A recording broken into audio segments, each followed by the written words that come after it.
ಕೂಗಾಡಕತ್ತಲೇ ಇದು ನಮ್ಮ ಗೌಡ ಚೆನ್ನಪ್ಪ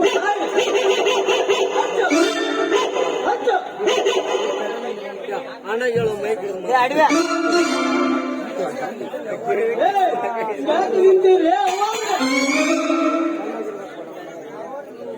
ಅವ್ವಾರಿ ನಿಂತಿಲ್ಲ ನಾವ ಬೀದಿಗೆ ಬಂದು ನಿಂತೀರೇನ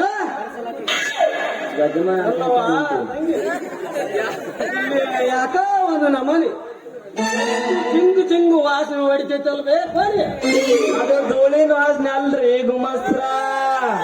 ಅದು ಗಾಂಧಿ ಎಣ್ಣೆ ವಾಸನೆ ಐತಿ ಗಾಂಧಿ ಎಣ್ಣೆ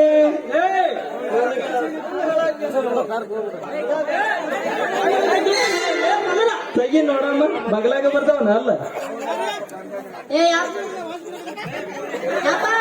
ಅದು ಗದದ ನಿವಾಸ ಯಪ್ಪ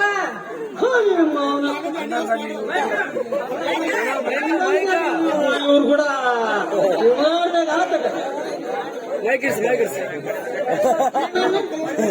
ಇವ್ರು ಕೂಡ ಕುರುನಾಡ್ದಂಗ ಆತನು ನಾ ಆಡಿಕೊಂಡಿರಬೇಕು ಈಗ ಮುಂದೆ ತಗೊಂಡು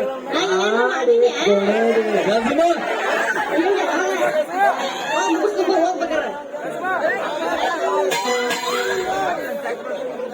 ಮತ್ತೇನು ಚಚ್ಚಿ ಬಡ್ಕೊಂಡು ಅಳಕತ್ತಿದ್ದೇನ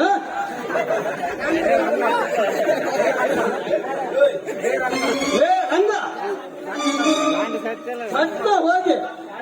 ಗಾಡಿ ತಗೊಂಡು ಬಾ ಅಂತ ಸಾವ್ರು ಹೇಳಿದ್ರ ಈ ನನ್ನ ಮಗಳು ಕೂಡ ಆಡ್ಕೊಂತ ನಿಂತೆ ಅಲ್ಲ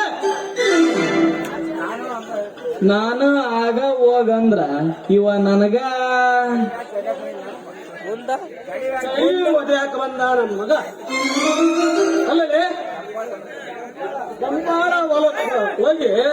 ಅಕ್ಕಿ ಹಾಕಿ ಹಳ್ಳದ ಹೊಲಕ್ಕೆ ಹೋಗಿ ಜೋಳ ಹಾಕಿ ಸತ್ತ ಬಾ ಅಂತ ಹೇಳಿದ್ರ ಮಗನ ಈ ನಿಂತಿ ಆ ಮಗನ ನನ್ನ ಮಗಳು ಕೂಡ ಸೋಗಿ ಅಂತ ಜೊಲ್ಲ ವರಿಸ್ ಗೆಲ್ಲಾಕ ಬಂದೀವೋ ಮಾವ ಮುಚ್ಚುಗಳ ನಿನ್ನ ಬಾಯಿ ಹಾಗಾದ್ರೆ ಹಾಕ್ತಾರೇ ಈ ಮಕ್ಕಳು